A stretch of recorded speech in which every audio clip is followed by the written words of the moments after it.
Sir विपक्ष के नेता बार बार कह रहे हैं कि अब जो वर्तमान सरकार है अब ऑल्टो में जाएगी 2027 में, इसके ऊपर आपका रिएक्शन?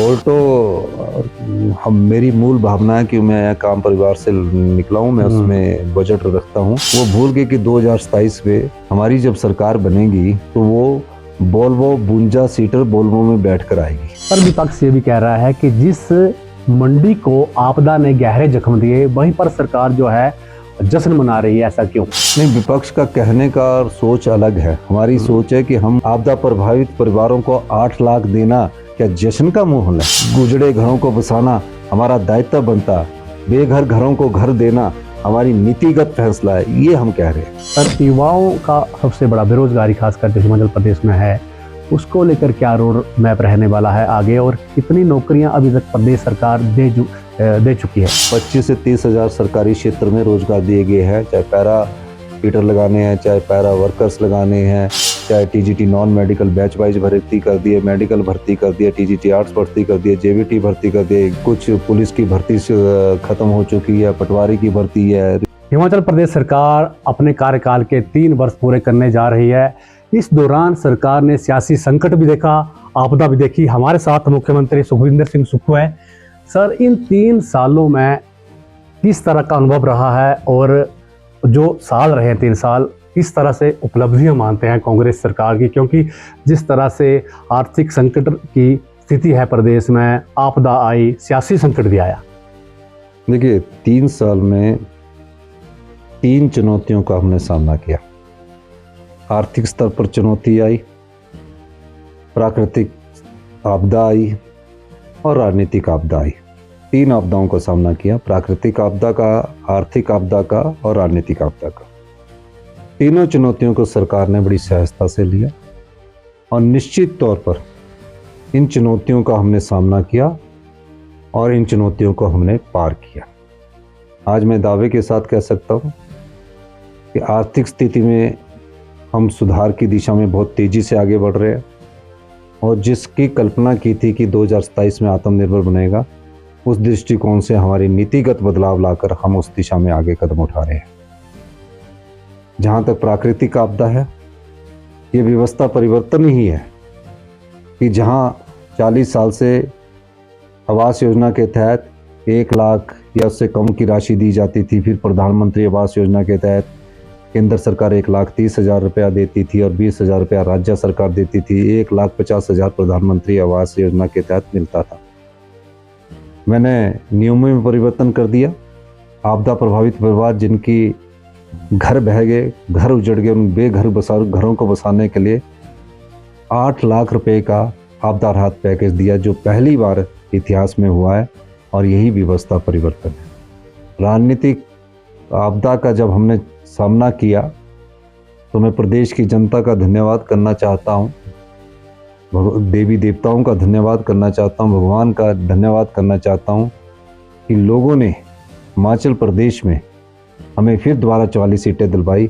इसके लिए प्रदेश की जनता का धन्यवाद करते हैं, जिन्होंने लोकतंत्र को बिकने से बचाया।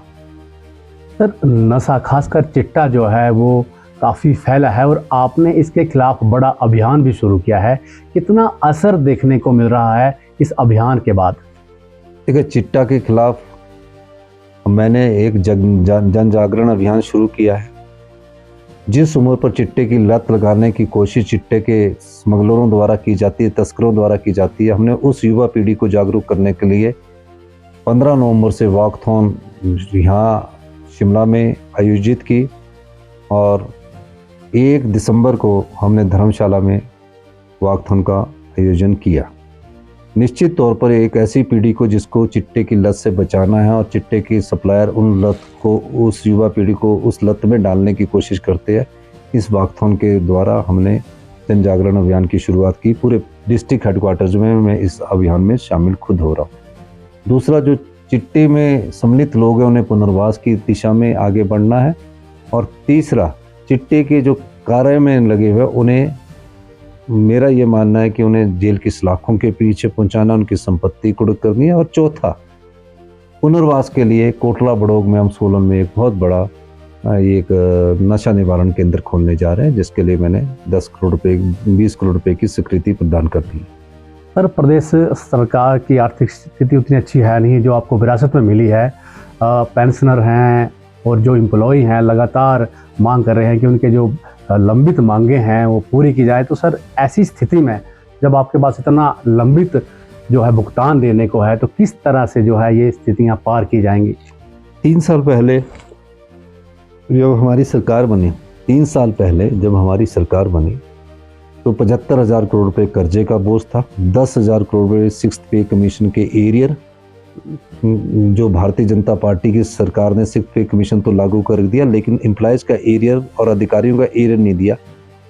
और उसके अलावा जब हमने पहले ही कैबिनेट में ओपीएस दिया तो हमारे 1600 करोड़ रुपए की एडिशनल बोरिंग बंद कर दी। भारतीय जनता पार्टी से 50,000 करोड़ रुपए हमें कम मिला पिछले, लेकिन फिर भी हमने प्रदेश की अर्थव्यवस्था को सुधारा। और आज मैं दावे के साथ कह सकता हूं कि भारतीय जनता पार्टी ओपीएस को लेकर, केंद्र की सरकार भी कई बार हमें पत्र व्यवहार कर चुकी है कि आप यूपीएस में जाओ, लेकिन मैं ओपीएस को मानवीय दृष्टिकोण और संवेदनशील दृष्टिकोण से देखता हूं, जिसके कारण सामाजिक सुरक्षा हमारे बुजुर्गों को मिली है, बुढ़ापे में अपने परिवार के सामने हाथ ना फैलाना पड़े। इस कारण मैंने ओपीएस को पहले ही कैबिनेट में लागू किया। राजनीतिक लाभ के लिए अगर मैं सोचता तो ये 2027 में भी मैं लागू कर सकता था, लेकिन मैं कह सकता हूँ कि आज आर्थिक स्थिति में सुधार हो रहा है।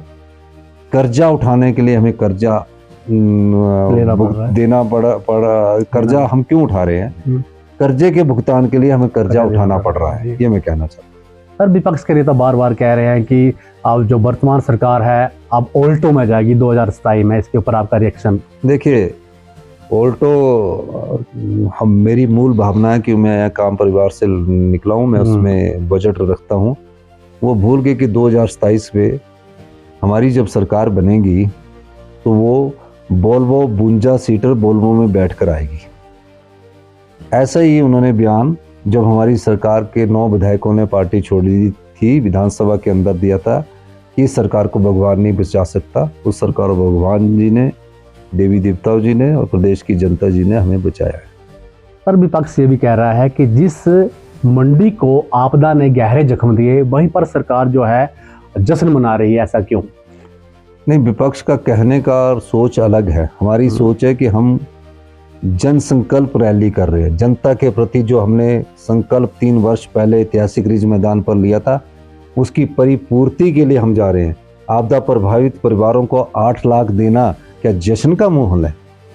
गुजड़े घरों को बसाना हमारा दायित्व बनता, बेघर घरों को घर देना हमारी नीतिगत फैसला है, ये हम कह रहे हैं।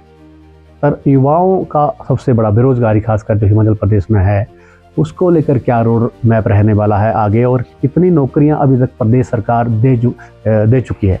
देखिए, युवाओं को तकरीबन 25 से 30 हज़ार सरकारी क्षेत्र में रोजगार दिए गए हैं, चाहे पैरा हीटर लगाने हैं, चाहे पैरा वर्कर्स लगाने हैं, चाहे TGT non medical batch wise भर्ती कर दिए, मेडिकल भर्ती कर दिए, टीजीटी आर्ट्स भर्ती कर दिए, जेवीटी भर्ती कर दिए, एग्जामिनेशन चल रहे हैं, कुछ आउटसोर्स के माध्यम से हमने लगाए हैं, लेकिन कुछ पुलिस की भर्ती ख़त्म हो चुकी है, पटवारी की भर्ती है, रिक्रूटमेंट डिपार्टमेंट द्वारा 300 क्लर्कों की भर्ती की जा रही है, असिस्टेंट स्टाफ नर्सेज की भर्ती की जा रही है, कई पोस्टों को निकाला जा रहा है। बेरोजगार युवाओं को बद्दी में 10,000 की नौकरी की जगह इन रोजगार के अवसर प्राप्त करने चाहिए। मंत्री पद एक खाली है, उपाध्यक्ष का पद भी खाली हुआ है, कब तक उम्मीद करेंगे सर भर देंगे? जैसे ही हाईकमांड मुझे निर्देश देगा मंत्री पद को भर दिया जाएगा। अंत में सर, 2 साल है, इस तरह का लक्ष्य है, क्या रोड मैप सरकार का रहने वाला है?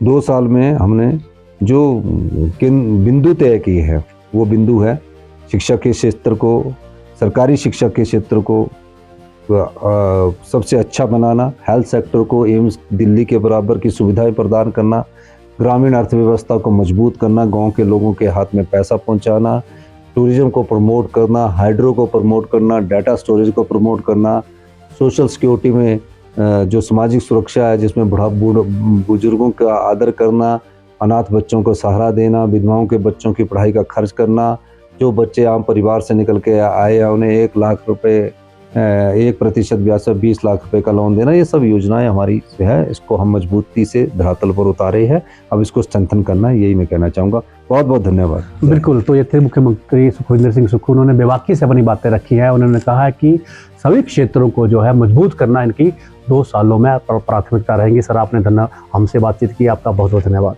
Thank you.